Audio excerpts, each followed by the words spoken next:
vous retrouve pour un nouveau suivi lecture. On est le mercredi 26 avril, il est 17h29 et je suis rentrée du travail. J'ai pas mal de choses à vous dire, alors prenez quelque chose à boire parce que j'ai mis du temps à revenir ici. Vous parler depuis la clôture du précédent suivi lecture, tout simplement parce que hier j'étais pas très bien. On a dû aller faire piquer la chaîne de mes grands-parents, donc si vous n'avez pas suivi, vous n'étiez pas avec moi depuis un petit moment. J'ai perdu ma grand-mère en 2019 et mon grand-père en 2017. Mon grand-père, on y était préparé, ma grand-mère ça a été très soudain, en fait, très brusque, on n'a pas pu lui dire au revoir. Donc je n'ai toujours pas fait le deuil de ma grand-mère. Et du coup, mes parents, ils avaient gardé la chienne de ma grand-mère, qui était déjà bien âgée. Là, elle avait 17 ans. Et en fait, elle était arrivée au bout, quoi, au niveau de la vieillesse. Et c'était un petit chien qui avait déjà plus beaucoup de peau sur les os. Elle mangeait bien, mais elle vieillissait, donc le corps il stockait pas. Et du coup, ma mère a pris la décision de la faire piquer hier parce que elle pouvait plus se lever pour aller manger, boire ou faire ses besoins. Il fallait tout lui faire à la main et c'était juste pas gérable et dangereux.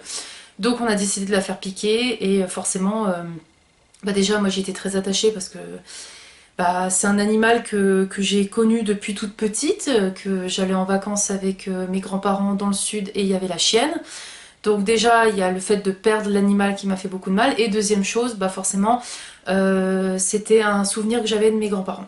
Voilà, donc on va s'arrêter là, sinon je vais me remettre à pleurer. Mais c'était pour vous expliquer, si vous voyez que j'ai pas forcément plus le sourire que d'habitude, c'est normal, c'est parce que je suis beaucoup brassée par rapport à ça. Je sais qu'on a bien fait, mais c'est dur de dire encore au revoir d'une certaine façon à ma grand-mère par le biais de sa chienne. Même si c'était pour son bien, mais ça fait toujours mal. Voilà. Donc sur une note un peu plus positive, j'ai complètement zappé de vous montrer mes souvenirs de Disney. Voilà. Bon, c'est des souvenirs très propres à moi, hein. C'est tout simplement des peluches, parce que j'adore les peluches. Celle-ci en plus c'est mon mari qui me les a offertes, c'est un grand malade. Ça faisait longtemps que je voulais l'Otso. J'avais repéré depuis déjà l'année dernière quand je suis allée à Disney. Ils sont la fraise. Comme dans le film, et il est trop doux. Donc déjà il y avait l'Otso que je voulais, et il y avait Pile Poil, voilà. Il est trop marrant, regarde-moi cette tête. Donc voilà, il m'a offert Pile Poil et l'Otso, donc je suis trop contente. Si vous le savez pas, Toy Story, mon meilleur Disney Pixar de tous les temps, et ensuite c'est La Belle et la Bête et Ariel, mais Toy Story the best, donc je suis trop contente d'avoir ces deux petites peluches. Mon lit est rempli de peluches, c'est une catastrophe, le matin je perds un temps fou à tout installer. Ensuite, on va parler film Disney. J'ai regardé récemment, parce que j'étais pas bien du coup, que ce soit par rapport à la chaîne ou même de base, j'étais pas dans un bon mood ces derniers temps. J'ai regardé Soul, un des derniers Disney qui est sorti, je crois qu'il y a 2 ou 3 ans, ou 4 ans peut-être. En tout cas, ça fait un moment qu'il est sorti. J'ai jamais voulu le regarder, je ne sais pas pourquoi, mais parce que ça parlait de jazz au niveau de la musique et ça m'a perturbée. Je me suis dit, mais moi je n'aime pas le jazz, ça va pas m'intéresser. Mais l'histoire est vraiment magnifique, je l'ai adorée. On suit en fait un personnage qui est passionné par le jazz depuis tout petit grâce à son père. Et il va mourir, voilà, il va mourir, je vous spoil rien, c'est vraiment le résumé de l'histoire. Il va mourir, il va se retrouver dans un espèce de paradis où en fait c'est là où les âmes sont créées, etc.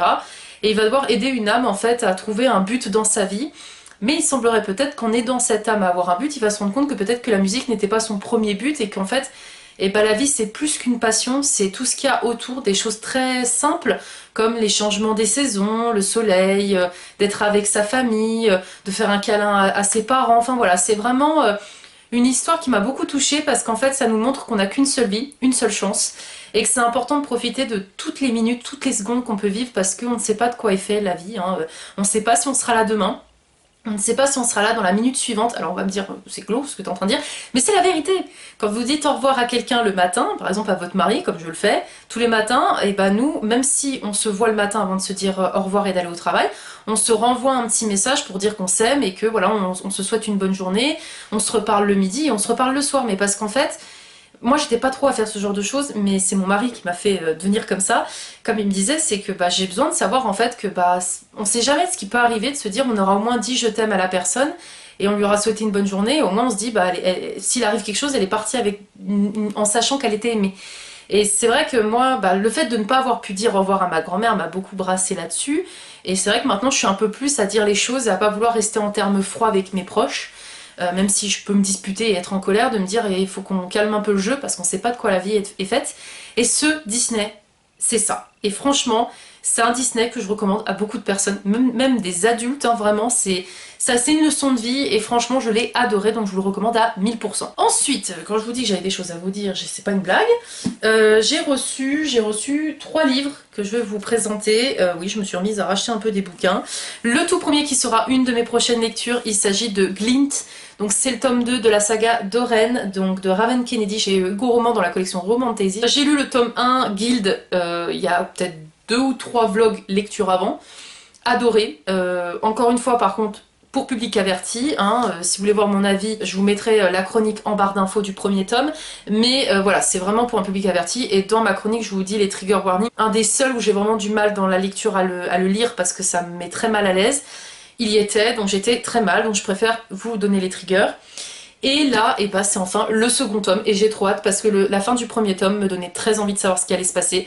Moi, à l'inverse de beaucoup de personnes, j'ai beaucoup aimé Oren en fait. Même si elle a un amour vraiment bizarre avec cet homme, et qu'elle se rend pas forcément compte que c'est pas un amour idyllique et qu'il la traite vraiment comme une merde, c'est le cas de le dire, je l'aime quand même ce personnage. Je l'aime parce qu'en fait je peux pas lui en vouloir d'être attachée à cet homme, parce qu'elle a placé tout son espoir en lui, et franchement il y a beaucoup d'action, l'univers est super intéressant. Donc c'est pour ça, dès que j'ai terminé Nevernight, parce que je suis toujours dans Nevernight actuellement, faut être sûr que ça sera mon prochain, parce que j'ai tout de suite commandé dès sa sortie, parce que j'ai envie de savoir ce qui va se passer. Ensuite, alors là c'est une grosse blague, mais bon voilà, le tome 3 de la saga Le sang et la cendre de Jennifer L. Armentrout, que j'ai pris en relié. Pourquoi une grosse blague? Parce qu'en fait j'ai pas lu le tome 1, j'ai pas lu le tome 2 et j'achète le tome 3. Mais parce que je suis sûre que je vais aimer, Fanny me le vend tellement bien. Et c'est vrai que j'avais pris le tome 1 en hardback, donc forcément là je suis obligée de suivre le mouvement, de prendre la suite, pour pas les avoir en fait embrochés et en relief parce que ça me saoulerait. Mais voilà, il est juste magnifique. Voilà. Mais je vais me lire le tome 1 cette année, c'est sûr. Mais par contre, ce qui me fait peur, c'est... Il semble que la fin à chaque fois de ces tomes-là, c'est assez difficile de pas avoir la suite, donc c'est ce qui me fait un peu peur. Maintenant, en soi, j'ai les 3 pavasses dans ma palle, donc il n'y a pas de raison. Et je pense que ouais, je vais me le faire cette année dans tous les cas. Quand j'en sais rien, mais je compte bien me lire le tome 1 cette année. Donc du coup celui-ci me fait très envie. Je ne vous parlerai pas du coup du résumé parce que je ne sais pas de quoi ça parle et je veux pas savoir. Ensuite, enfin un troisième et dernier tome d'une saga que là aussi je vais me faire cette année pour la finir, comme ça on n'en parlera plus. Il s'agit de Serpent and Dove, donc là c'est Gods and Monsters de Shelby Mahurin. Que vous dire du coup dessus? J'ai adoré le tome 1, j'ai le tome 2 dans ma palle. Je l'ai pris dès sa sortie, donc c'est pareil, il faut que je me bouge. Il est énorme celui-ci, franchement, c'est vraiment... il est énorme. Par contre, il est super beau. Alors, celui-là, je l'avais pris alors qu'il n'avait pas de jaquette, parce que c'était au début, quand j'en prenais, qu'il n'y avait pas forcément de jaquette. Maintenant, c'était à refaire, je l'aurais pas pris avec un relié, parce que je vois pas l'intérêt quand il n'y a pas de jaquette, personnellement. Mais par contre, c'est une sacrée pavasse. Et le tome 1, j'avais adoré, parce qu'on suit en fait Lou, qui est une sorcière, et qui essaie de cacher le fait que c'est une sorcière parce qu'on est dans un univers où il y a l'église et des chasseurs qui chassent les sorcières. Donc elle avec une amie, elles essayent de se cacher, mais Lou en fait elle n'essaie pas que de se cacher auprès de l'église et des chasseurs, mais également auprès de sa propre famille, puisque sa famille essaye de la retrouver pour une raison très sombre. Donc c'est vrai qu'on suit Lou qui essaye de s'en sortir. J'ai vraiment adoré ce personnage là, franchement ça pourrait être une amie, tellement je l'ai beaucoup aimé. Et on suit un chasseur qui voilà, chasse les sorcières, mais il va se retrouver à devoir épouser Lou. C'est un mariage arrangé pour une certaine raison. Je m'arrête là au niveau du résumé. Je vous mettrai aussi en barre d'infos le lien de ma chronique du premier tome, mais honnêtement, c'était une super saga et j'avais adoré. Voilà au niveau de mes derniers achats. Concernant ma lecture audio, parce que dans la fin du précédent vlog, je ne vous en ai pas parlé, je suis en train d'écouter La princesse sans visage de Ariel Oz, donc c'est de la saga Les Royaumes Immobiles, sur Audible, donc j'en suis arrivée à un tout petit peu plus de la moitié. Je suis un peu mitigée sur cette lecture, je suis un peu perdue. En fait, on suit Ivali, mais qui se fait appeler aussi Ivy, donc déjà là on m'a perdue parce que un coup c'est Ivali, un coup c'est Ivy, donc au bout d'un moment je sais plus. qui est une jeune femme qui vit dans un espèce de manoir un petit peu abandonné. Elle vivait là avec nourrice, donc sa nourrice, blanchisseuse, donc celle qui s'occupe du linge, et cuisinière, qui fait la cuisine, voilà, c'était leur nom. Ivy, en fait, elle a toujours eu un masque sur son visage parce qu'on l'appelle la belle morte, c'est-à-dire que c'est une femme très belle qui, si on voit son visage en dessous du masque, et ben les personnes deviennent complètement folles et se suicident. Voilà, donc elle est ravie. Il va se passer d'ailleurs des petits accidents durant son enfance. Et du jour au lendemain, elle se retrouve seule, on la retrouve, elle n'a plus de nourrice, elle n'a plus de blanchisseuse, elle n'a plus de cuisinière, elle n'a plus personne. Et il y a un homme qui va venir la chercher, qui est un ami de son défunt père. Son père était un monarque, un roi, et cet homme qui vient la chercher, qui est donc un ami de son défunt père, lui dit qu'il faut qu'elle se présente à un espèce de concours de la future reine, parce qu'en fait il y a un cycle qui se passe à chaque fois, tous les 100 ans de mémoire, pour élire une nouvelle reine. Et ils prennent en fait une princesse de chaque royaume, de chaque contrée, qui va devoir affronter les autres concurrentes. Et des fois, elles peuvent être plusieurs sur une même contrée, mais elles doivent s'affronter, il n'y en aura qu'une seule de gagnante, et elles doivent pratiquer la magie pour cela. Le problème d'Ivy, c'est qu'elle n'a jamais pratiqué la magie. Donc elle essaye de se faire aider de certaines personnes, de magiciens notamment. Elle arrive dans cet univers où elle le connaît par le biais de livres qu'elle lisait quand elle était chez elle, mais il y a plein de choses qu'elle ne connaît pas sur le fait des enchantements, notamment des chimères, ou du glimmer, qui est en fait une énergie créée par les sorcières, créée par les magiciennes qui peuvent faire de la nourriture, des arbres. Voilà, elles-mêmes sont constituées de glimmer, donc on comprend que c'est une énergie supérieure. Mais c'est vrai que l'univers est vaste et en même temps pas assez bien détaillé pour moi, parce que, comme je vous dis, là j'ai même du mal à vous l'expliquer l'histoire, parce qu'on parle de glimmer, on parle de termes de créatures où je n'arriverai même pas à tous vous les dire, parce qu'il y en a trop.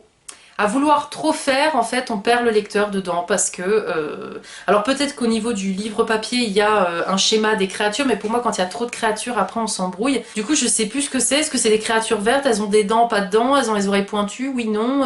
Elles sont couvertes d'écorce ou pas? Enfin, c'est pas évident. En plus, ce personnage, moi, Diwali, m'insupporte. C'est assez aberrant son comportement. Elle va s'énerver des fois sans raison, en fait. Elle va se montrer ingrate avec les gens sans raison. Et alors, ce qui m'a fumé, c'est... Elle vit toute seule. Il y a un mec qui vient qui dit que c'est l'ami de son défunt père. Il lui dit de venir. Elle veut pas. Elle vient quand même. Elle arrive au château et là, elle est en mode compétitrice à fond, alors que 2 minutes avant, elle voulait rentrer chez elle et elle comprend pas pourquoi le mec il l'a kidnappée. Alors ça, c'est pas mal. Il y a un petit peu des erreurs pour moi au niveau de la durée du temps. Parce que on nous fait comprendre que quand elle se rend dans le royaume pour pouvoir faire les épreuves, il s'est écoulé peu de temps, mais d'un autre côté, à un moment donné, elle nous dit que ça lui a paru une éternité, que c'était très long. Enfin, on ne sait pas si c'est en jours, en semaines. Enfin voilà, il me manque un petit peu cette échelle de temps, cette graduation pour me situer dans l'histoire. Les événements se passent tous très vite. Je veux dire, quand il y a un événement qui est sympa, par exemple quand elles pratiquent la magie, qu'elles font une épreuve, ça se passe très vite en fait. Donc il y a l'épreuve, boum, on passe à autre chose, il y a un autre sujet, et il y a même beaucoup de rebondissements, mais même trop pour le coup. Alors là vous allez me dire, mais elle est pas contente, elle aime bien d'habitude quand ça bouge. Bah oui, mais là il y a trop de personnages et il y a trop de rebondissements, il y a trop de trucs qui se passent en un même chapitre. Et du coup le chapitre se clôture de manière on veut savoir la suite, mais en même temps j'ai pas eu le temps de digérer ce qui s'était passé, que tu m'en remets une couche.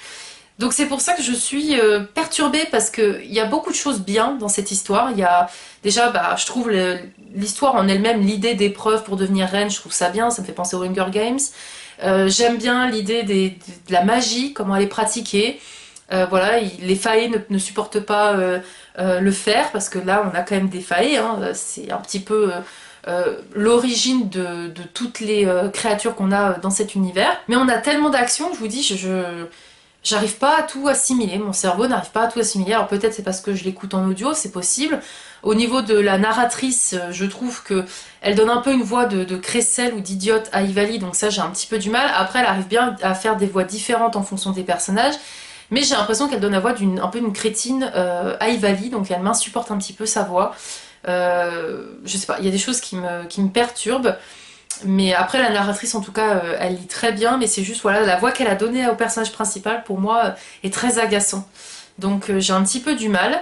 Après voilà, je vais lire la suite de l'histoire. Par contre, est-ce que je lirai le second tome? Actuellement je dirais que non.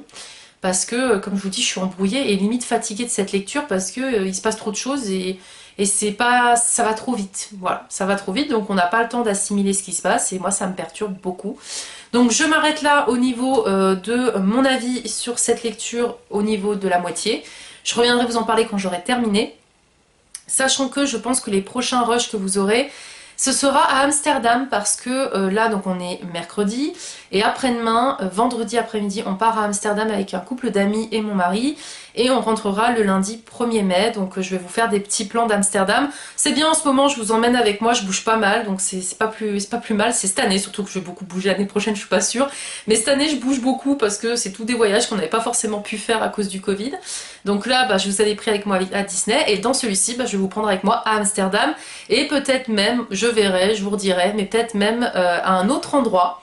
Parce que je vais faire pas ce week-end là vu que c'est Amsterdam mais le week-end d'après un EVJF à un endroit précis, donc je pense que je vous emmènerai aussi avec moi. Je ne dis pas volontairement la destination ici parce que au moment où ce vlog sortira je ne sais pas si le VJF on l'aura fait ou pas, donc au cas où la personne regarde ma vidéo elle ne sait pas où on part, ça reste une surprise jusqu'au bout. Mais voilà, en tout cas en ce moment je vous emmène avec moi, donc j'espère que ça vous plaît toujours autant que je vous parle de plusieurs petites choses et je m'arrête là pour cette introduction qui a déjà été très longue.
Hello, je vous retrouve, on est le mercredi 3 mai, il est 17h34 et j'ai terminé le travail. Je reviens pour plusieurs petites choses. La première pour vous montrer mes souvenirs d'Amsterdam. Sachant que bon, on a fait un peu de journée shopping où je me suis acheté des pyjamas Disney à Primark. Dès que je vois un Primark, je m'achète des pyjamas Disney. Au niveau des souvenirs, donc tout d'abord on a pris des manies avec mon mari parce qu'on aime bien collectionner des manies en fonction des endroits où on a été tous les deux. Donc il y a celui-ci que je trouve vraiment super beau parce qu'on a la ville d'Amsterdam et le vélo. Voilà, moi qui ai adoré faire du vélo là-bas. Et j'ai craqué, j'en ai pris un deuxième. D'habitude j'en prends qu'un seul, mais là je pouvais pas faire autrement. J'ai pris une petite tulipe, puisque avec écrit Amsterdam, puisque on y allait à la période où il y avait bien des tulipes. Donc j'ai trouvé ça super joli. Et forcément, je suis une grosse collectionneuse de mugs. Je me suis pris un mug, couleur un peu vert d'eau, je trouve trop beau, où c'est marqué Amsterdam. On a le vélo et à l'intérieur on a la ville. Et c'est écrit Bike City Amsterdam, voilà, la ville du vélo. Et elle est trop belle, j'ai déjà vu dedans, enfin voilà. Donc ça c'était pour les souvenirs d'Amsterdam. Concernant ma lecture audio, donc Les Royaumes Immobiles, le tome 1, La Princesse sans visage de Ariel Holz, je l'ai terminé avant-hier.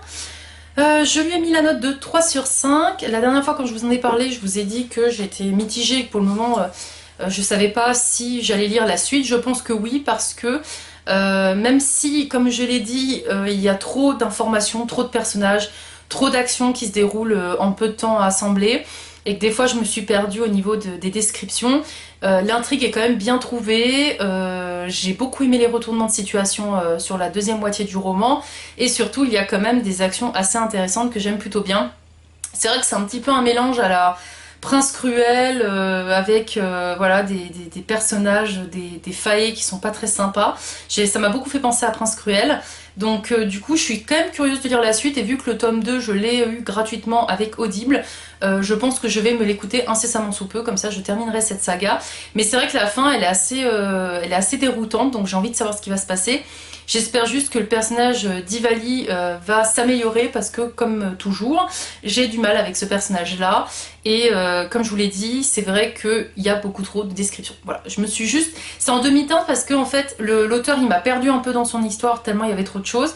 Mais par contre, d'un côté, il a su me maintenir dans l'histoire avec son écriture qui est très fluide, très descriptive, très poétique même. J'ai vraiment beaucoup aimé sa plume. Donc j'attends de voir avec le second tome ce que ça va donner. Mais vu que j'ai quand même plutôt bien aimé l'univers, c'est juste pour moi, voilà, il y a un peu trop de tout. Je lui ai mis la note de 3 sur 5 et je vous laisse le lien de ma chronique en barre d'infos. Concernant les films, j'ai regardé Peter Pan et Wendy, le dernier Disney qui est sorti sur Disney+. Une très grosse déception. Alors déjà, je suis désolée, mais c'est pas l'idée que j'avais de Peter Pan. Je trouve qu'ils auraient pu au moins prendre un petit jeune et lui teindre les cheveux en roux. Juste ça, pour moi, Peter Pan, c'est les cheveux roux. Il y a rien à faire. Donc c'est juste le petit jeune, ils auraient dû lui teindre les cheveux en roux, j'en sais rien, mais voilà. Après, honnêtement, le gars qui joue Peter Pan joue plutôt bien. J'ai eu beaucoup de mal avec l'actrice qui joue Wendy.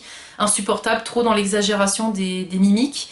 Ils ont pris des libertés avec ce Peter Pan là, ça se passe pas exactement comme dans le Disney. Il y a une morale un peu plus dure sur la mort et le fait que de jouer avec des armes ça peut être grave, chose qu'on n'a pas forcément dans le Disney.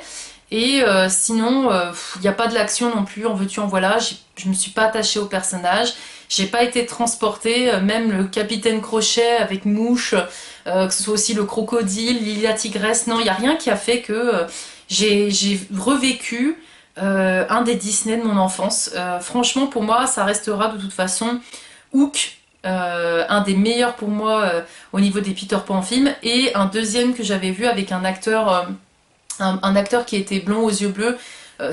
Pourquoi je vous décris l'acteur, c'est parce qu'en fait c'était un de mes crushs quand j'étais enfant. Je vous mettrai sa photo comme ça, je pense que vous verrez de qui je parle, en tout cas de l'affiche du film. Mais voilà, c'est ces deux-là vraiment pour moi les meilleures interprétations de Peter Pan. Celui-ci, vraiment une grosse déception, je vais vite l'oublier. Je n'ai vraiment pas du tout aimé, j'ai été très déçue. Si je devais lui mettre une note, c'est un 2 sur 5, voilà, parce qu'il n'y a rien qui allait. Il n'y a rien qui allait, donc vraiment une très grosse déception, malheureusement. Je m'arrête là au niveau de ce vlog lecture, j'espère qu'il vous aura plu. Comme toujours, on n'hésite pas à mettre des petits pouces parce que ça fait plaisir, à mettre des commentaires s'il y a des romans que vous avez lus, ce que vous en avez pensé, si je vous ai donné envie d'en découvrir, est-ce que vous avez aimé venir avec moi à Amsterdam par le biais de cette vidéo. Et comme toujours, si vous ne savez pas quoi dire, n'hésitez pas à mettre des petits émoticônes en lien avec les lectures sucrées, parce que ça me fait toujours plaisir. Et je vous embarquerai dans le prochain vlog, dans une nouvelle destination, suite à un EVJF qui se déroule ce week-end. Salut!